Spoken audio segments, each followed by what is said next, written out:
thank you for tuning in to our podcast, the Rot Teahouse. This is a simple little podcast where my good friend Frederick and I sample a bit of obscure literature from a bygone age, whether that be political thought, philosophy, fiction, and we in turn also sample a tea. So what you can expect from us each episode, if you continue listening with us as the eons go by, we will each episode try some tea, read a book, talk about it. And the book will always be something that connects to some sort of political or societal undercurrent. And the objective really for us is to highlight a work that's sort of fallen out of public discourse that could nonetheless contribute to it. So yeah, with that, I will hand off my introduction to Fred here, and he's going to talk about our tea for this episode. Hello, name's Frederick, co-host and resident tea guru of Red Rot. Today, Alex and I are drinking Genmai Cha, popcorn green tea, primarily from Japan. This is one of my favorite teas. I drank it quite often when I worked in a small tea shop in a local mall. It has a very unique origin to it. The tea originated as a means for Japanese peasants during the medieval era to basically cut their weak tea with roasted brown rice to sort of compensate for, a very weak tea. Japanese peasants, of course, couldn't afford tea in bulk, so saving as much of it as possible, especially throughout the winter, was very imperative. So that's where the sort of toasted brown rice aspect comes in. It quickly became a very popular working class tea, especially during the industrial period of Japan, after it opened up in the 1860s. And it inevitably spread to the upper class. And today, it's a very beloved tea among basically all social classes in Japan. Also interesting, it's used, from my understanding, in some local Shinto sort of rituals, in addition to some Buddhist ones. Tea ceremonies in Japan are quite common, and they hold a very special importance in Japanese theater and Japanese religion, Shintoism specifically. Yeah, its influence can be seen there. Excellent. Thank you for that introduction, Fred. And the book that we are pairing this tea with is called Anarchist, Individualism, and Amorous Comradeship by Emile Armand. Emile Armand was a 20th century anarchist thinker. He was actually born in 1872 in Paris. And initially, a lot of his political thought revolved around Christian anarchism, similar to that of Tolstoy. In fact, Armand founded a Tolstoyist cell in France called the New Era. But throughout his life, he became more of an atheist rather, and more of an individualist, right? And over the course of his life, he wrote for and took up different leadership roles in different anarchist papers throughout Europe. He wrote for Anarchy, The Libertarian, The Outsider. Later in his life, he wrote for a periodical called The Unique, which is an individualist-anarchist paper that was influenced by Max Stirner, who coined the term the unique. He and then after his death, his articles were republished in several Spanish, and also this was during his life too, Spanish anarchist and leftist periodicals like Valencia and La Revista Blanca. However, even though Armand was pretty prolific in his day, and even though he, in the 20th century was somebody who popularized a lot of Max Stirner's ideas, he's really not very well known today. And it's just interesting because over, his life, he really adopted a pretty dynamic set of different beliefs.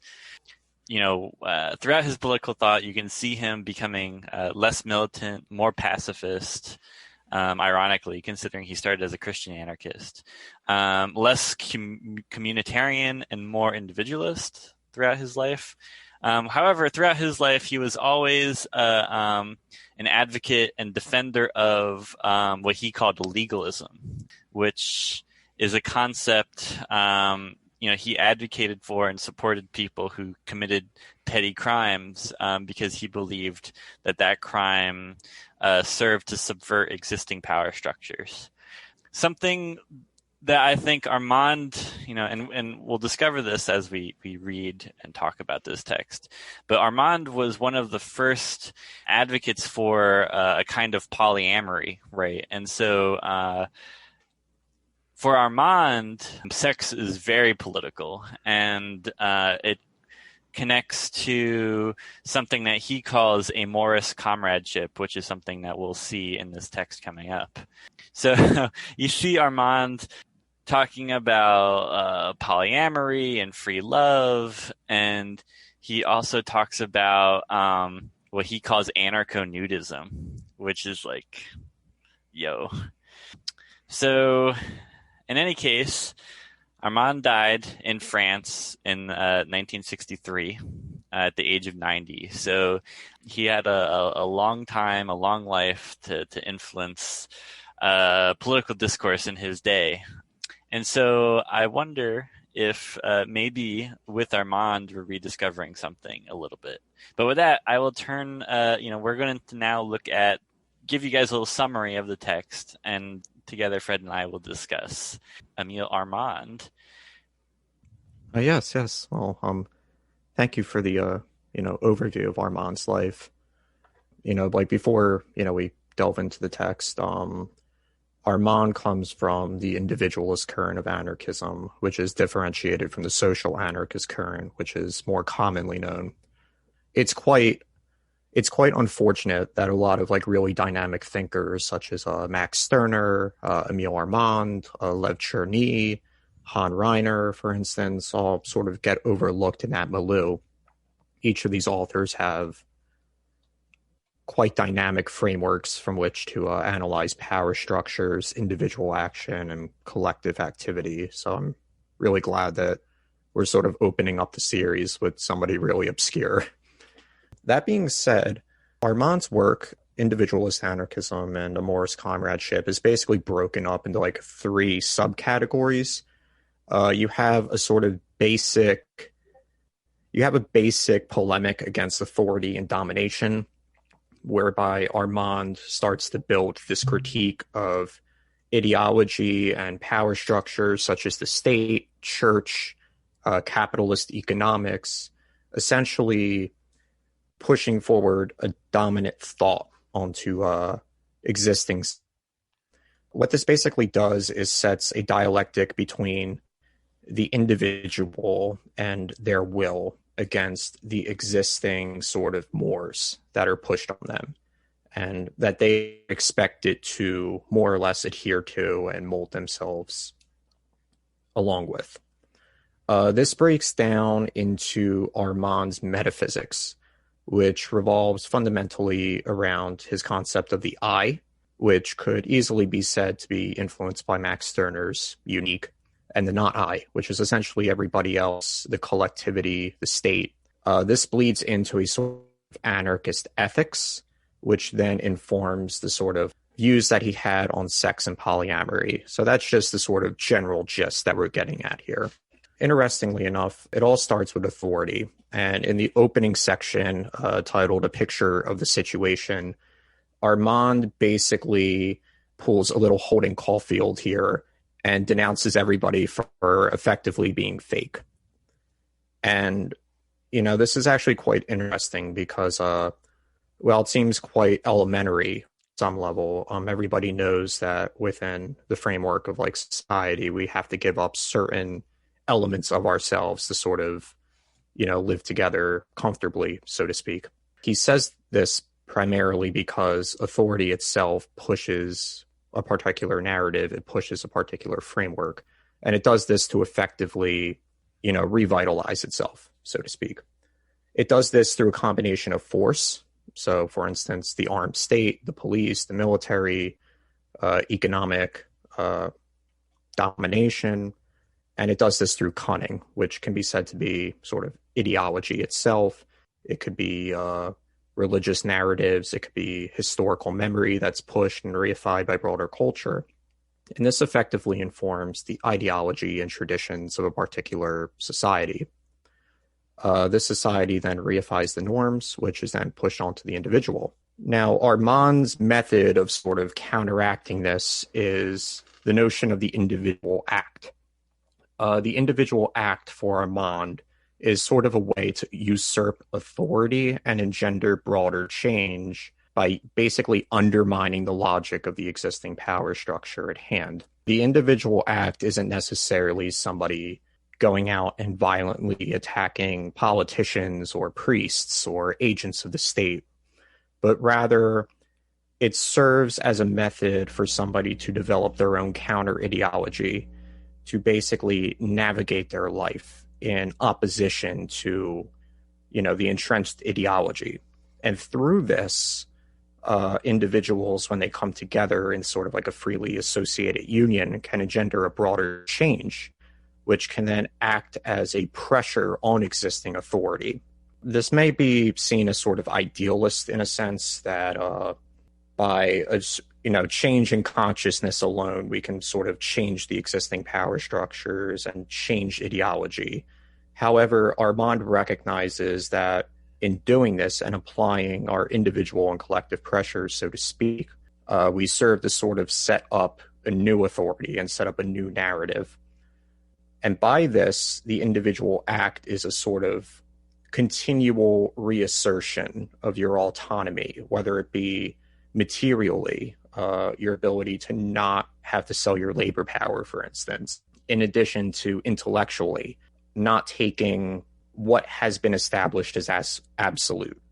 And basically by this, we see a constant opposition to all authority and a framework that is fundamentally anti-absolutist. Excellent summary. Thank you, Fred. Before we get into our discussion of Armand's text, since it is our first episode, I want to briefly highlight this aesthetic that we've taken on, the tea house. It's known to many that tea houses, coffee shops, and bars have historically played an important role in fostering some of humanity's most explosive ideas. In the Ottoman Empire, modern-day Turkey, for example, coffee houses began opening in the 16th century, and they totally revolutionized public life. They encouraged people from all spheres of society to rub elbows with one another. They served often as the primary way people got their news, and they served as a place where new ideas could be discussed. Coffee houses served similar functions in Britain when they began appearing there during the 17th century, and America when they began appearing there in the 18th century, or here in the 18th century. Tea houses and tea rooms, too, have played an important role in the history of public space. In Japan, tea ceremonies go back to at least the 12th century and have shaped civic life in Japan ever since. In America, during the turn of the 20th century, women sometimes ran tea shops out of rented bars or mills as a way to supplement family income during a time where there weren't many careers for women. These tea rooms, in turn, became a place where women could discuss their ideas about suffrage and feminism at a safe distance from their husbands. A similar analogy could be made about gay and lesbian bars that have opened in urban centers throughout the world, throughout the 20th century. So, since this is a podcast that values leisurely but nonetheless serious discussions about texts and ideas, it feels like it makes sense for us to aspirationally inhabit this imaginary space of the archetypical tea house to guide our intentions. And with that, I'm going to ask Fred to briefly describe how we prepared our tea for this episode of the Rot Teahouse. So to brew Genmai cha, it's actually quite simple.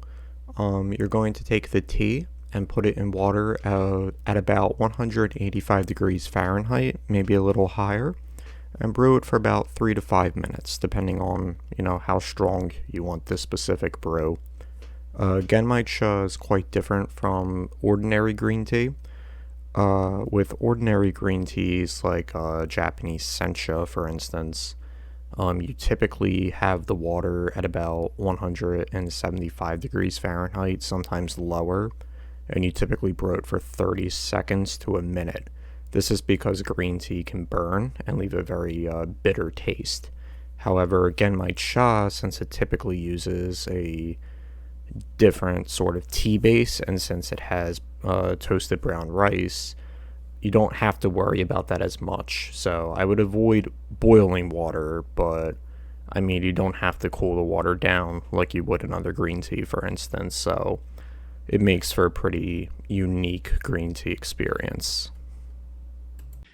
What are we to make of Emile Armand, and particularly what are we to make of anarchist individualism and amorous comradeship?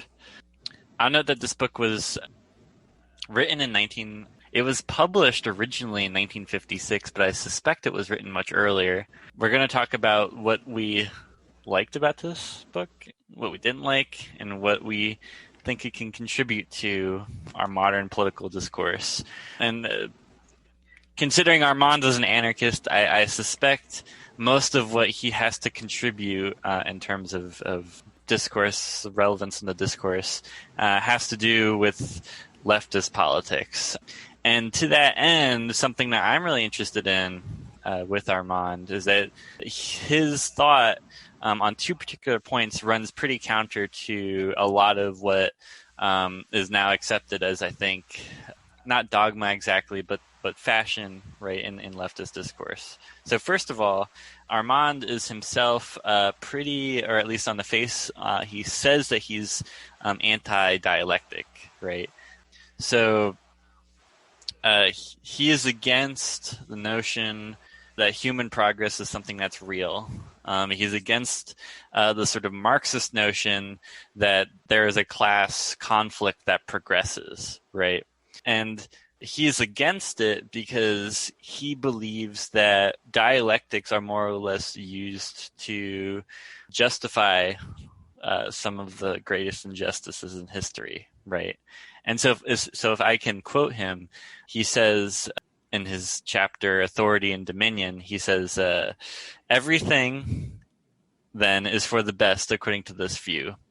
The prisoners of war massacred in spite of being promised their freedom, the Christians of Imperial Rome thrown to the lions for food, the extermination of the Albigens and the Anabaptists, the pardons handed down from the governors, the reasons of state, perverse laws, slavery, pariahs, the homeless, the jails, end quote.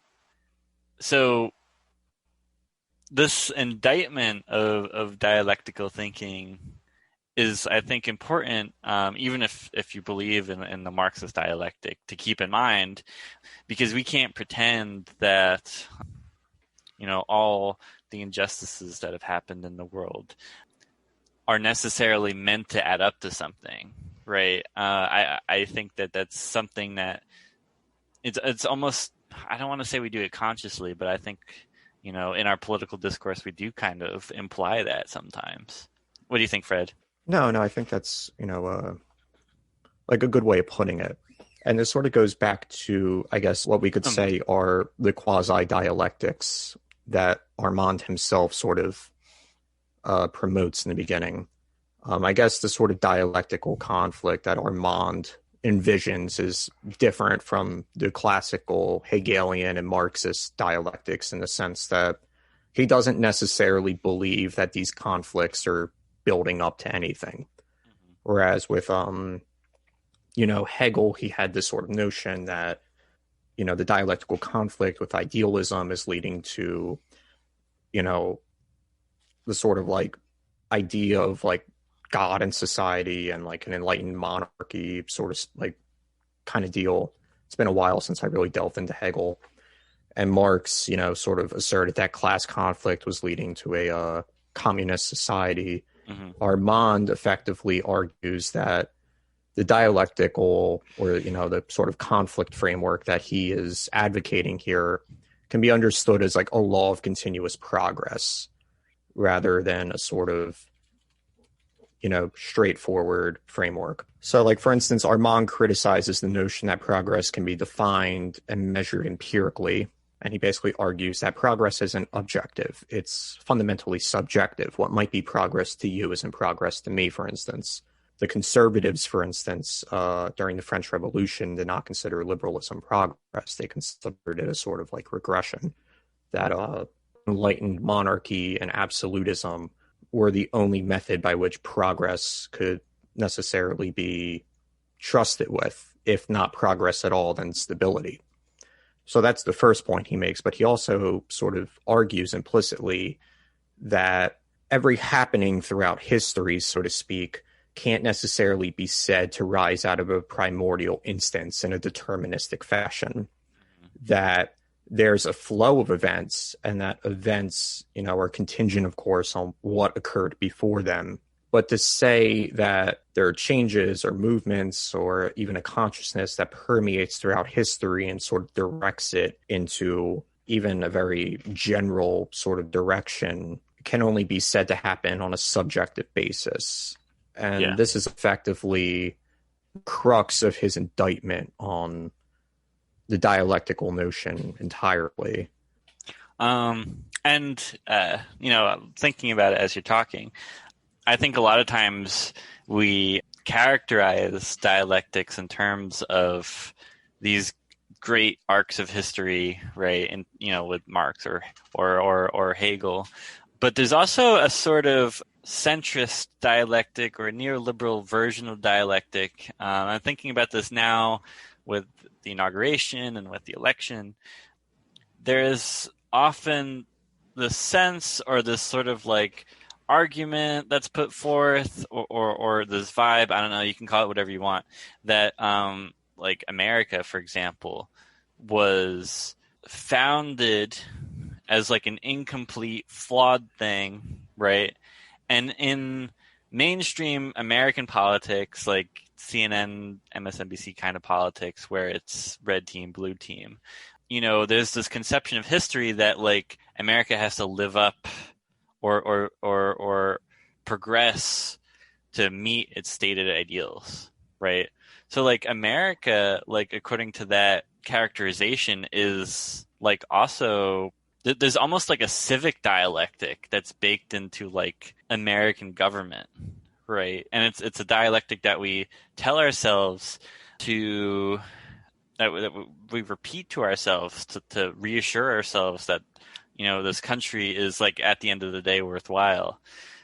But like Armand's description of all the things that like we kind of have to look past to like justify a dialectic reminds me of all the horrific injustices, right, that have taken place through American history and are still taking place, right? So I think about Armand today, especially because we're recording this on the day of the inauguration, and we're hearing a lot of people talking about unity. We're hearing a lot of people talking about healing, but like, what does healing really mean in terms of like coming to terms with that history? So like Armand's one point about dialectics is fascinating to me today, particularly because of that. To what extent is healing, is unity, is anything dependent on our forgetting, and our pseudo justifying, right? It had to happen because, right, it had to happen that way because that's where we are now. I don't know. It's maybe an incomplete thought, but I'm getting there. No, it's all good. It's, well, like incomplete thoughts are part of the process, It's interesting because as you were bringing that up, the liberal notion of like what is healing, for instance. This is something that Armand sort of briefly touches on. There's actually a nice quote here. It's in the section of the text, which we'll link in the description for this episode for the viewers or listeners. It's in the section Sensual Life, Amorous Camaraderie, the subsection Considerations on the Idea of Freedom, the opening paragraph. Before putting forth the anarchist individualist perspective on the sexual question, it is necessary for us to clarify what we mean by the expression freedom. It is known that freedom cannot be an end, since there is no absolute freedom, like there is no general truth, practically speaking. Only individual particular freedoms exist. It is impossible to escape certain contingencies. One cannot be free, for instance, from breathing, from taking things in, from being unique. Freedom, like truth, purity, goodness, equality, is nothing but an abstraction, and an abstraction cannot be a goal. Now, Armand, sort of taking a page out of, I guess, Stirner and Nietzsche and these sort of like more anti-absolutist philosophers that came before him, basically recognizes that a sort of ideal cannot be a goal in and of itself. And when we look at some like classical liberal philosophers, for instance, I think this is sort of like the trap that like liberalism sort of falls into. It has these grand absolutes about, individual freedom, social equality, things that generally speaking, most people would consider good. However, when it goes about them in its legalistic and economic forms, it oftentimes leads to an inconsistency with actualizing those. So for, liberalism, progress is it's sort of a vapid term that liberalism, both in its classical form and social forms, is basically chasing after a ghost. It doesn't necessarily matter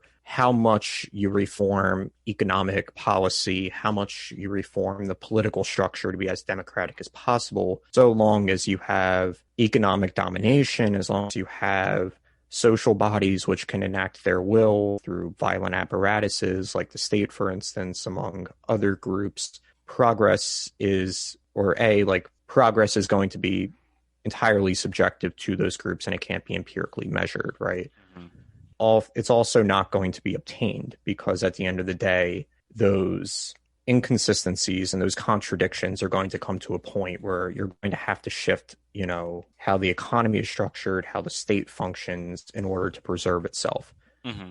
So it's sort of like a self-defeating prophecy.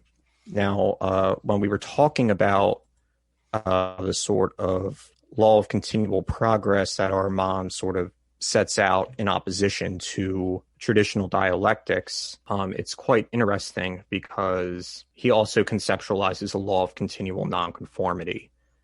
Basically, to be individualist and to be an anarchist, you basically become the harbinger of social change in every particular instance that it is sort of a dominant ideology or structure is reified. And basically through this, you not only become the antithesis of what has been established, but you become the very process yourself. Mm-hmm. I wondered the extent to which he's indebted to Stirner's notion of property, because for people who have read Stirner, who are familiar with him, he has the notion of property, I guess what we would call real property, like your house, your car, the productive forces, but also property in the sense of things that make up you, your personality, your character. And as you move through the world, consuming different ideas, different things, you're constantly changing yourself, hence the term unique. It's a term to be given to that which cannot be named.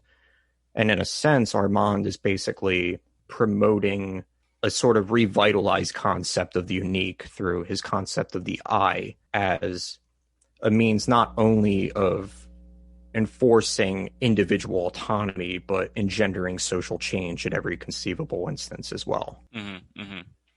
Now, I do wonder, though, if and this is maybe also a problem with Stirner, if in going so far as to reject dialectics and to go so far as to reject basically any dominant ideology. Does Armand and really individualist anarchism largely run into this problem that there is only so much you can say, right? If everything really is permitted, it's like, what do we have to talk about? But what's interesting is, Armand is very careful in talking about what he believes is a must, right? For this kind of ideology, or this kind of way of living to be tenable, right? And what I think is really interesting, and the other thing that I brought this up before, but Armand is a strict pacifist, right? And he believes to be an individualist, you have to be a pacifist, right? He says that basically any kind of violence is done violence is never really done on the behalf of the individual. Violence is done on the behalf of the institution or of the state or of authority, right? Even if you don't think that's the case when you're doing it, right? So in his chapter, Passive Resistance, he says, the use of violence solves nothing. It is only an affirmation of brute superiority, a fundamentally anti-individualist way of doing things because it requires the use of physical authority. I just think that's fascinating, right? Because Armand goes out of his way to avoid ethics, to avoid establishing his own set of ethics as much as he can. But he insists on nonviolence. What do you think of that, Fred? Is that something that is that something we can learn from? Is that maybe naive? I think maybe in our political day and age now, a lot of people are seeing extreme nonviolence as sort of a naive nonsense, right? In the face of things like the Proud Boys and whatever. But I don't know. I find this conception of violence as authority, right? And Armand kind of makes it seem like that when you enact violence on another, it's not really even you acting. It's as if an outside authority is inhabiting you, and you are doing the will of an entity other than yourself, right? And it's just like, I don't know. It's wild. It's a difficult point to say, because ideally, if we could have a sort of civilization or a social order that violence wasn't necessary, that what a lot of online libertarians would call the free marketplace of ideas was the only battleground that existed, and we just all sat around drinking tea, having political discourse, and whoever had the best idea won, that would be the ideal society. I think everyone would agree with that. We don't. Violence is sort of endemic to the human story, whether we like it or not. And to basically argue that violence, categorically speaking, should not be considered as a means of social change, well, I think it's fundamentally, it falls short in a lot of instances. You look at resistance fighters in Nazi-occupied Europe, for instance. The notion of fascism itself was basically built on anti-reason. Mm-hmm. To basically reason with fascism is to basically reason with a wall. It's going to hold its own against all intellectual attacks that it deems degenerate, that it deems, antithetical to the order that it's trying to establish. Mm-hmm. So the only way to effectively break that wall is to take a hammer to it. Mm-hmm. I think Armand, or at least the reading that I got, the pacifism sort of is a personal ethos more so than, a social doctrine. Mm-hmm. Armand's conception of the I, for instance, when the I reifies their freedom through the individual act, you also reaffirm the existence and the autonomy of the not I. Mm-hmm. For Armand to be a consistent individualist and to be a consistent anarchist is to effectively oppose domination of yourself, but also not to dominate others. Yeah. And this is sort of similar to the quote by Bakunin. I don't have it on hand, but it sort of goes along the lines of I am not free until everybody around me is free, that their liberty does not detract from mine, but only serves to reaffirm it. Hmm. And through this, we get an opposition to domination in general, which can, in fact, be, ideological, it could be psychological, but it can also, of course, be physical. If I have the bigger stick or if I have the material means to subjugate you, you'll need to oppose that with means that are at the least equal, but if not greater. So I think for Armand, the pacifism would do better to serve as an individual ethical framework. Hmm. Because at the end of the day, and this is something that Armand sort of alludes to, that the individualist anarchist should not partake in violent acts, that violent acts are an act of authority, and that, sharing leaflets, pamphlets, and ideas, you can overturn those structures. I mean, I myself not necessarily convinced Hmm. that in every instance that's possible. However, it may be. For instance, I know in Nazi-occupied Czech Republic, a lot of Czech workers would just deliberately not cooperate with the German overseers and occupied factories and industries. They would deliberately sort of sabotage their own industry. And I think something like that in an authoritarian situation can, of course, be useful, helping to undermine it. But is it going to stop, the proverbial Wehrmacht from steamrolling Europe and instituting genocide and strict social enforcement? No, it's not. And I mean, a change in consciousness alone isn't going to bear much use when it comes to dealing material changes. Hmm. Hmm. No, I understand that, and it's interesting to see Armand advocate for this vigorous sort of nonviolence and sort of emphasizing the power of refusal. Having himself lived through the Second World War, and having himself lived through the Spanish Civil War. So it's just interesting to me, considering the fact that he probably knew anarchists and communists and leftists who were in the French Resistance, perhaps. So it seems like a view of his that had it was maybe a risky one for him to take. And I wonder if any of the last vestiges of sort of his early Christian anarchism can be found in that commitment to nonviolence, right? Because that's something that you find in Tolstoy. It's something you find in Dorothy Day. This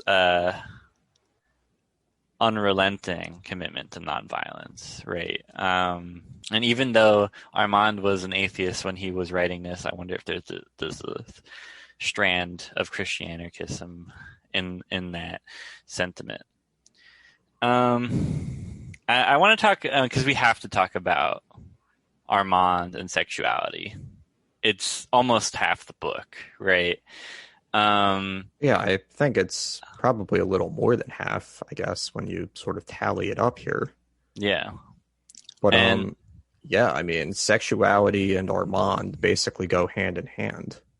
oh yeah, I mean, so does he ever define what amorous comradeship is, specifically? I mean, he has a lot to say about sexual liberation and sexual freedom and amorous comradeship, but he never necessarily defines the term. Yeah. I don't think he does I mean, either. it's interesting. It's interesting because his section on love, for instance, seems to be very anti-absolutist. Like in the last paragraph of that section, it's literally titled "What is Love?" question mark. On the other hand, it is insane to reduce love to an equation or to limit it from one of expression. Those who attempt this will find right away that they've been walking the wrong road. The amorous experience knows no borders, no limits. It varies from individual to individual. So I guess to me, this is sort of the closest definition in the entire book that we can really parse out about what the amorous comradeship essentially is. Mm-hmm. We know that for Armand, domination and ideology sort of reifies in the individual, basically a subjugation to dominant structures and the suppression of their will. But when the individualist subverts those structures, they become amorous, that they can interact with those around them in the fullest expression possible, which to Armand takes on, for some reason or another, a sexual and romantic character. Mm-hmm. Um, I did find another section where he talks about something that could be a definition of amorous comradeship. And funnily enough, it's in his chapter on how anarchists should break up with each other. So close to which was a little. Yeah, that was a fun time. I mean, that section alone was a little. I mean, listen, listen here, folks. Like you in a shitty relationship, you want to dump his ass. Guess what? That's authoritarian as fuck. Oh man, so there's a lot of really kooky stuff about Armand. We're gonna get into it at this part here. So, in his chapter entitled "The Breakup," Armand writes, and I quote, "The experience of amorous camaraderie begins at the moment when two beings like each other, if not in detail, at least in grosso modo. Generally, this happens without anyone worrying particularly about the future, and it can also happen after a long period of reflection. It can take place when one loves in general and the other desires in particular. From the moment when one of the participants declares beforehand that they don't consider the amorous experience a caprice, the experiment goes on until it is ascertained whether both are in agreement amongst ourselves. We find that we don't have too much scientific spirit about us to draw any conclusions about fortuitous encounters. We know perfectly well, in the same way as the swallow song doesn't make the spring, neither can 1 or 2 hours of love reveal everything the people involved are capable of manifesting. Theoretically, the amorous experience might last an hour, a day, or 10 years. It can last for an instant, or it can go on for a whole duration of a person's life. Practically, it ends when those who have lived it agree to put an end to it." So, basically, and that, of course, is the end quote there. But so basically, amorous comradeship is when two people who, I guess, would necessarily have to be individualists encounter each other and mutually like each other romantically, right? Is that a fair definition? And I feel like this sort of free love, polyamorous approach on Armand's part is a sort of natural conclusion, logical conclusion to his emphasis on sort of voluntary association, right? So, polyamory from an individualist-anarchist perspective, or at least Armand's individualist-anarchist perspective, has to do with the fact of rejecting dominion, rejecting domination, right? So who am I, right, as an individualist-anarchist to limit the romantic affairs of someone I'm involved in, right? At least from Armand's perspective. Does that make sense? Is that am I reading Armand right here? Like I would say that he does make a pretty generalized statement that for the most part individualists don't put like a prescription on how this is run. It seems like they don't promote polyamory or monogamy exclusively. Mm-hmm. But it kind of seems like that he's a little biased towards polyamory as at least a more anarchic system, it looks like. I mean, in this text, like I know generally Armand was a polyamory advocate, but in this text, it kind of seems like he's a little ambivalent about pushing a specific framework. Mm-hmm. But I mean, in terms of like, amorous camaraderie, I think the sort of summary that you just laid out is, like effectively the crux of it. For Armand, sex is basically something that every human, aside from a very sort of experiences throughout their life, sexual feelings, sexual attraction, and that this is fundamentally inevitable. And for him, at least, and to sort of quote him here, we simply want every individual to have the right to dispose of their sexual life according to their own whim, and in all of the circumstances of that life according to one's own temperament, sentiment, or reason. Attention, this means one's own sexual life, not that of others. We do not demand sexual freedom without sex education. We, on the contrary, believe that gradually, in the period preceding puberty, human beings should ignore nothing concerning sex life, in other words, the unavoidable attraction of the sexes, whether considered in its sentimental, emotional, or physiological aspects.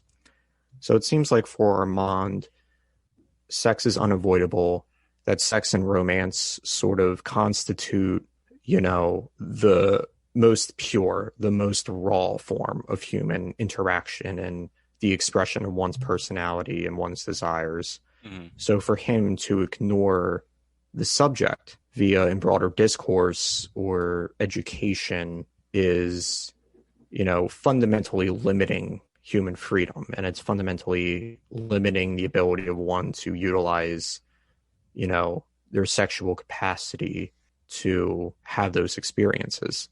Mm-hmm. Mm-hmm. He does have a pretty hot take, though, that I'm not sure I necessarily agree with here. This is in The Theory of Sexual Freedom, the same paragraph as the quote that I just mentioned. Quote, like all freedoms, sexual freedom requires effort, not that of abstinence. Abstinence is proof of moral dissatisfaction, in the same way as deprivation is a sign of moral weakness, but of judgment, of discretion, of classification. In other words, it is not a question of the quantity or number of experiences, but of the quality of the experimenter. To conclude, the freedom of sexual life remains united, in the individualist sense, with preparatory sexual education and the power of individual determination. End quote. This is one of the things that I sort of very much disagree with Armand on, much like we disagree with his notion that breaking up can be authoritarian if it's not mutual. Armand seems to be from a time where free love, polyamory, and sexual liberation was still a very new current. And at certain times, it seems like he tries a little too hard here. Mm-hmm. I read this section, and he talks a big game about individual determination and sets up all these prescriptions about what an individual should do with their sexual capacity, right? Mm-hmm.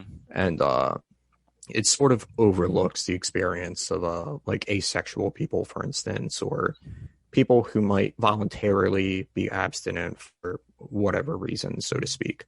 Yeah. Now it's interesting because he talks about sexual freedom, but he also defines amorous comradeship in terms of love. So I guess the question could be raised here, like in a sense, like can we take a sort of deconstructivist view of sex? You know, like does sex have to be quantified as like, like the traditional like framework that like we understand it by? And I guess this is something that Armand maybe clarifies more on, but I think the question here is raised, whether or not this framework is being consistent. Yeah, I mean, so I guess the question is, Mr. Armand, how much sex should we be having? We should be having all of it. So that's what you would probably say. To our listeners, it cannot be overstated how much of just a hornball Emile Armand comes across as in this book, right? Long tracks of descriptions talking about how great nudism is, how great sex and romance are, and he goes through great pains to connect his views on those topics to He his even political metaphysics. Go on, go on. I'm sorry. he even quotes he yeah, like not to cut you off, like he even quotes a woman by the name of Hope Clare from a now extinct English sex paper, the Free Review, it looks like, where she basically equates virginity with anemia. So I mean, with Armand, he has a sort of very strong view about sex being a liberatory framework and a liberatory practice for you to sort of exercise your individual capacity to build these relationships with other people. Yeah, and in a lot of Um, ways, that his views on sex in this book are maybe amongst the most dated, because of the way he sees sex as something that's inherently good. And I think that his view of sex, not only leaves out asexual people, but also leaves out those that have experienced sexual trauma, or might otherwise be sex repulsed or sex averse for a variety of reasons. And I just think that when you look at it, when you look at Armand's theory of sex, taking into account people who have those who've had those kinds of experiences, though, in a lot of ways, uh, his project is doesn't fall apart, but it's pretty threatened, right? So if you guys decide to read Armand, I would keep that in mind, keep those issues in mind. I also think it's really interesting. Armand talks about nudism, a spell, towards the end of his book, um, and he talks about it in these very egalitarian terms, right? So he says nudism is a protest against the state's hierarchies imposed on the body. He says nudism breaks down class difference, right? Because fashion is obviously very class-based, right? People who are from different economic backgrounds wear different kinds of clothes, use different kinds of fabrics, have access to different kinds of materials. Um, and interestingly, he also says nudism is a right to determine our bodies. And I guess that would also necessarily imply that wearing clothes consciously is an affirmation, of the right to determine what one does with one's body. But oddly enough, I think that Armand has a pretty interesting and compelling case for anarcho-nudism here, and I know also that in another work of his, he in a pamphlet, actually. He wrote a pamphlet in 1934 called Revolutionary Nudism, right? So, if you ever feel bored with politics, just know revolutionary nudism is waiting for you. and I think, like, I mean, I'm not a nudist. I actually prefer clothes because I'm a psychopath, according to Armand. Um, but I like he does make a pretty decent class-based argument for revolutionary nudism. Now I don't know how that would really hold up in France, in Europe, in the middle of winter. It would probably be very cold and uncomfortable. Um, I mean, like Armand said, certain like freedom is abstract. Only certain freedoms can exist. And I don't know, like the freedom from, frostbite and freedom from being really cold does not seem like a freedom that humans can realistically obtain anytime soon. Mm-mm. But overall, I don't know, Fred. What do you what do you think of Armand overall? Should our listeners read Armand, and should they specifically read um, anarchist individualism and amorous comradeship? And if they should, who should read it and why? I mean, that's a, pretty interesting question because I feel like If you're somebody who's into like sexual liberation and polyamory as subjects, this might be a pretty interesting piece to sort of dissect and go into. But I think generally, on you know, I think if you're generally interested in the very niche subject of individualist anarchism, specifically the European variety, individualist anarchism is usually associated with people like Benjamin Tucker, Lysander Spooner, Hosea Warren, who were sort of Americanized thinkers. Um, like I would say, definitely take a look at Armand if you're sort of interested in that sort of like subculture of anarchism, so to speak. Mm. I do think, though, as well, anybody who's just generally interested in sort of like quasi-existentialist literature could benefit from Armand. Um, Oh, yeah, he would have been writing around the Armand's same time Sartre and Bouvard were writing. It would have Oh really been yeah, the height of existentialism in Europe, and especially in France. of course, of course. And I mean, Armand's notion of the I and not I, which we referenced earlier, can sort of be read as mini adaptations of Stirner's unique. And it could even be read as, an adaptation of Nietzsche's Übermensch. There's a lot you can read Armand in conversation with. Would I say that Armand is worth going out of your way for? Probably not, but can he be useful as a sort of supplementary theorist to other philosophers, thinkers, social critics that exist out there? Most definitely. Yeah, I would think Armand is, well, and this book in particular is a good read if you find yourself, as somebody who's more on the extreme libertarian left, if you consider yourself a libertarian socialist, or even if you just consider yourself a libertarian, if you're a right libertarian and you happen to be listening to this podcast for some reason, you might get a lot out of someone like Armand. But I do think that the discourse probably has rightfully departed from him in a lot of ways. His point about dialectics is, I think, useful, and I will carry that with me going forward. But largely, I'm not, I will give Armand a mixed review on this book. I do think it is for particular audiences. It won't really give much to most people, but for certain groups, it will give a lot. No, yeah, and I think, that's fair to quantify. Yeah.